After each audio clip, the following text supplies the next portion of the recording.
আসসালামু আলাইকুম প্রিয় দর্শক।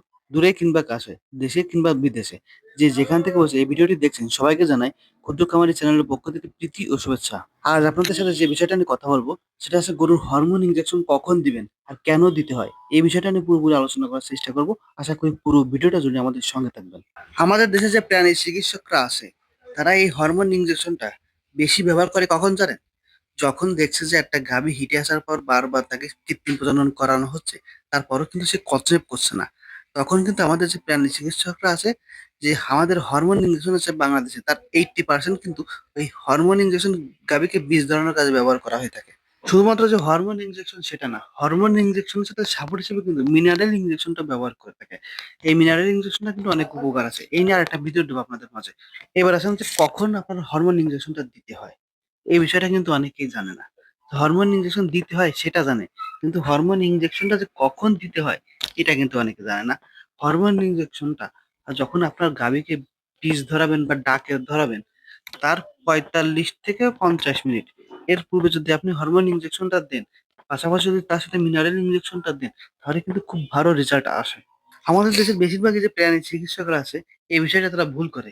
তারা তাৎক্ষণিকভাবে হরমোন ইনজেকশনটা দেয় এবং সাথে, সাথে কিন্তু গাভীকে বিষ দেয়। এই কারণে কিন্তু অনেক সময় হরমোন ইনজেকশনটা কিন্তু একেবারে আপনার ভেস্তে যায়। ওই ইনজেকশনটা কিন্তু কোনো কাজেই আসে না। এই বিষয়ে আপনাদের খামারি ভাইদের একটু সচেতন হতে হবে। আপনাদের বুঝতে হবে। শুধু যে ডাক দেওয়ানোর কাজে হরমোন ইনজেকশনটা ব্যবহার করা হয়, শুধু তাই না। এই ইনজেকশনটা কিন্তু অনেক সময় গাভীকে হিটে আনার ক্ষেত্রে ব্যবহার করা হয়ে থাকে। দেখা যাচ্ছে একটা গাভী একটা বাচ্চা দিছে। বাচ্চা দেওয়ার পর অনেকদিন যাবৎ সে হিটে আসছে না। সেক্ষেত্রে কিন্তু প্রাণী চিকিৎসকরা সেখানে হরমোন ইনজেকশন ব্যবহার করে থাকে। কিংবা কোনো একটা বকনা পশু অনেকদিন বয়স হয়ে গেছে, সে হিটে আসছে না। সেক্ষেত্রেও কিন্তু হরমোন ইনজেকশনটা ব্যবহার করে হয়ে থাকে ওখানে। এখন আপনাদের মাঝে একটা কোয়েশ্চেন আসতে পারে যে তাহলে আমরা হরমোন ইনজেকশনটা কি ব্যবহার করতে পারি নিয়মিত নাকি পারবো না? এখন এই বিষয়টা হচ্ছেন কি, হরমোন ইনজেকশনটা হচ্ছে চিকিৎসার শেষ ধাপ। এখন আপনি যদি একটা গরুকে একবার হরমোন ইনজেকশন দেন, পরবর্তী গরুকে কিন্তু আপনার হিটে আনার জন্য হরমোন ইনজেকশনটা আবার দিতে হবে। এবং চিকিৎসার যে শেষ ধাপ সেটা হিসেবে কিন্তু হরমোন ইনজেকশনটা চিকিৎসকরা ব্যবহার করে থাকে।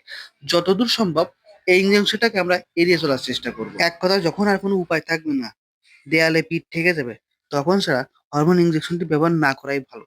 এটা আমার একটা উপদেশ বা পরামর্শ যেটাই বলতে পারেন। যতদূর সম্ভব এই ইনজেকশনটা এড়িয়ে চলবেন। একবারে শেষ, কোনো উপায় নেই, তখন আপনারা এই ইনজেকশনটি ব্যবহার করতে পারেন। তাছাড়া এই হরমোন ইনজেকশনের কাছে আমাদের না যাওয়াই ভালো। প্রিয় দর্শক, আজকের ভিডিও এই পর্যন্ত।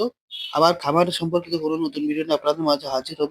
সেই পর্যন্ত আপনারা সবাই ভালো থাকবেন, সুস্থ থাকবেন। এবং এখনো পর্যন্ত আমার চ্যানেলটি যারা সাবস্ক্রাইব করেনি, অবশ্যই আমার চ্যানেলটি সাবস্ক্রাইব করে আমাদের পাশে থাকবেন।